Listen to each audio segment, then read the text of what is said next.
충혈돼서 오시는 분들이 정말 많은데, 충혈돼서 오셨을 때 안과 의사는 흔한 것 순으로 3가지 정도의 병명을 떠올리거든요.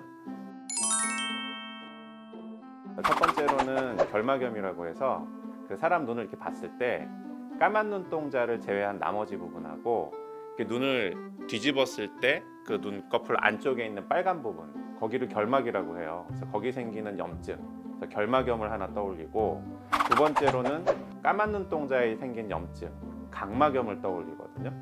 그리고 이제 보통 대부분의 사람들이 잘 모르시는 질환 중에 하나가 포도막염 또는 홍채염이라고 해서 까만 눈동자 그 안쪽에 있는 부분에 염증이 생기는 거를 떠올립니다. 근데 이제 이 각각은 질환 충혈돼서 나타나는 거는 비슷하기는 한데 치료법이나 접근법이 좀 달라져야 되거든요. 일단 먼저 가장 흔하게 나타나는 결막염은 요새 제일 많은 거는 특히 환절기다 보니까 알레르기 결막염하고 유행성 결막염이 가장 많아요.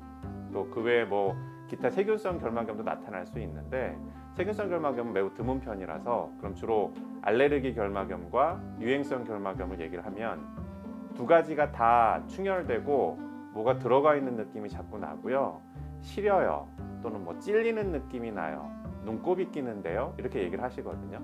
그래서 초기 증상에는 워낙 비슷하기 때문에 안과에서도 그냥 검사만을 통해서는 명백하게 판별해낼 수는 없고 두 개를 감별 진단하는 게 중요합니다. 그래서 포인트로 잡는 게, 일단 세극등 현미경 검사라는 걸 통해서 눈을 이렇게 뒤집어 봐요.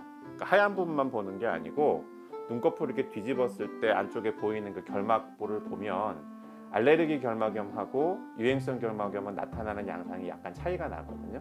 그래서 그거를 감별 진단을 해내는 거고, 그래서 환자분들이 그걸 보고 나서 무슨 병입니다 라고 얘기하면 그걸 보시면 보여요? 이렇게 물어보시는 경우도 많은데 당연히 보이겠죠, 안과 의사니까.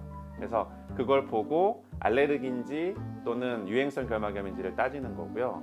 그 외에 이제 간지럽고 부어오르고 이렇게 묽은 코 같은 눈곱이 많이 끼면은 알레르기에 더 가깝다라고 보고요. 찔리는 듯한 통증이나 눈 전체가 쥐어짜는 듯하게 아프다, 또는 이렇게 누런 눈곱이 굉장히 많이 나온다 라고 얘기하면 좀 더 유행성 결막염에 가깝지 않나라고 접근을 하는 거죠. 알레르기 결막염은 일단 나만 불편한 거예요. 그래서 눈에 생기는 아토피라고 생각하시면 맞고, 1년 내내 그런 사람도 많은데 뭐 봄철이나 가을철 되면 더 집중적으로 나타나거든요. 그래서 기본적으로 항히스타민제 안약하고 소염제, 이 소염제는 뭐 스테로이드 소염제를 쓸 수도 있고 비스테로이드성 소염제를 쓸 수도 있습니다. 그래서 그 두 가지를 조합해서 쓰면 보통 하루 이틀 정도면 증상이 완화되고 사라지고요. 이건 또 일종의 아토피라고 보는 거니까 다른 사람한테 옮기지는 않겠죠. 그래서 대신에 이제 증상이 가라앉았다가도 자꾸 재발되니까 환자분들이 이제 한 일주일, 한 달 뒤에 와서 아니 분명히 약을 받아가서 썼는데 왜 또 증상이 생겼느냐, 이렇게 뭐 항의 비슷하게 얘기하시는 분들도 있거든요. 저희가 항상 드리는 말씀이, 알레르기 결막염은 나아서 없어지는 병이 아니고 그 증상에 따라서 조절하는 병이라고 생각하시는 게 맞다. 그래서 증상이 있으면은 하루 이틀, 뭐 2, 3일 정도 약을 쓰시고 뭐 괜찮으면 약 끊었다가 또 그러면 다시 쓰시고 이렇게 하라고 권하죠. 그리고 이제 비슷하게 나타난 유행성 결막염을 따져서 얘기하면, 유행성 결막염은 아데노바이러스나 콕사키 바이러스라는 특정 바이러스가 주로 많이 일으키는데, 쉽게 비유하자면 눈감기라고 생각하시면 되거든요.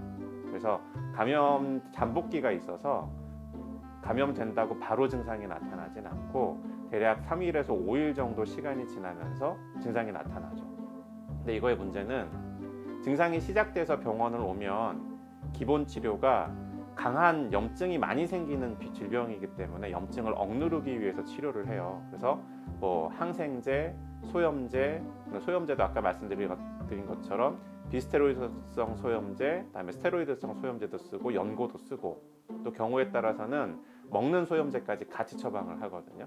그래서 바이러스를 죽이기 위한 치료를 하는 게 아니고 증상이 나타나는데 아주 심한 염증을 동반하니까 그 염증을 억제하는 방향으로 치료가 이루어지는 거죠. 근데 이거의 문제는, 치료를 시작을 해도 환자의 증상이 어느 이상 끌고 간 다음에 내 몸에서 그 바이러스에 대항하는 항체가 생겨서 바이러스를 어쨌든 없애는 때까지 걸리는 시간이 필요하거든요. 그래서 대략 걸리기 시작해서 증상이 발현된 다음부터 짧게는 2주, 길게는 4주까지 증상이 지속됩니다. 근데 이때 이제 약을 적절하게 쓰지 못하면 그 아주 심한 염증을 앓게 되기 때문에 까만 눈동자 표면이 다 벗겨져 내리는 분들도 많고요. 뭐 그러다 보면 후유증이 남아서 시력 저하가 몇 개월씩 지속되는 분들도 많고, 또 하나의 문제는 워낙 전염성이 강해서 집안에 한 명만 걸리면 온 집안 식구가 다 고생하는 경우가 많거든요. 그래서 이 눈병 걸리면 왜 그런 얘기 하잖아요. 눈병 걸린 사람은 쳐다보면 안 된다. 그러면 걸린다. 근데 그거는 이제 말도 안 되는 얘기고, 이거는 순수하게 접촉 감염에 의해서 없는다고 보시면 돼요. 쳐다봐서 없는 거면 안과 의사는 맨날 눈병 걸려서 살게요. 그거는 아니고 걸린 환자의 눈에서 나오는 눈물이나 눈곱 같은 거, 그러니까 환자가 자꾸 눈을 만질 거 아니에요. 불편하니까.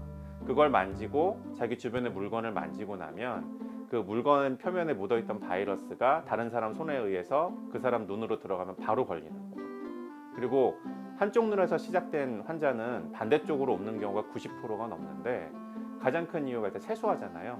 세수하는 동안에 그 눈에서 나온 물이 들어가서 옮는 경우가 많습니다. 그래서 어쨌든 충혈되고 왔을 때 가장 흔하게 유행성 결막염하고 알레르기 결막염, 결막염이 두 개가 많은데 두 개는 완전히 대비되는 질환이라고 하시는 게 좋을 것 같아요.